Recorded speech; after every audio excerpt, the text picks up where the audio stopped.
Γεια σας φίλες και φίλοι, Banana Gamer εδώ. Σήμερα θα κάνουμε σαν μια μικρή ενημέρωση σχετικά με κάτι που έφτιαξα με πολύ απλά υλικά για να έχω την κάμερα σταθεροποιημένη και να μην την κρατάω και να κουνιέται όλη η εικόνα. Αυτό ας πούμε μπορεί να κουνιέται έτσι γρήγορα, βασικά αυτό ήταν λίγο σιγά. Μπορεί να κουνιέται έτσι πολύ γρήγορα. Μπορεί ας πούμε να κουνιέται σιγά και στο τέλος να δείχνει εμένα. Μπορεί να είναι μεσαία έτσι. Δηλαδή να κουνιέται. Το πιο σημαντικό είναι που σταθεροποιείται η κάμερα. Αυτό επίσης μπορείς να το σηκώνεις και να το κρατάς έτσι και πάλι να το γυρίζεις.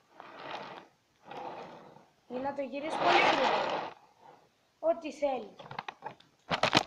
Επίσης γράψτε κάτω στα comments, γράψτε ένα θέλω κι εγώ. Εγώ θα τα διαβάσω όλα τα comments, όποιοι γράψετε. Και θα σας βοηθήσω ώστε να φτιάξετε κι εσείς ένα τέτοιο. Επίσης δεν είναι μόνο για να κουνιέται, είναι και να σταθεροποιεί και το κινητό. Είναι ας πούμε σαν μια θήκη που κουνιέται και δεν πέφτει κάτω το κινητό. Επίσης θέλω να σας ενημερώσω ότι σήμερα ή αύριο θα ανεβάσω ένα πολύ ωραίο βίντεο που το έχω ήδη τραβήξει και το έχουμε κάνει edit και ακούστε κάτι. Βρείτε τους Crazy Guys οι οποίοι είναι φίλοι που κάνουν βίντεο στο YouTube.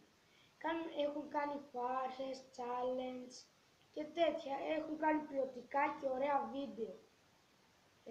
Είναι πολύ αστεία, θα σας κάνουν γελάτε. Αυτά ήθελα να σας πω. Επίσης θέλω να κάνετε subscribe στο κανάλι μου και ένα like στο βίντεο. Θα με βοηθήσετε πολύ δηλαδή. Σας το λέω. Γεια σας.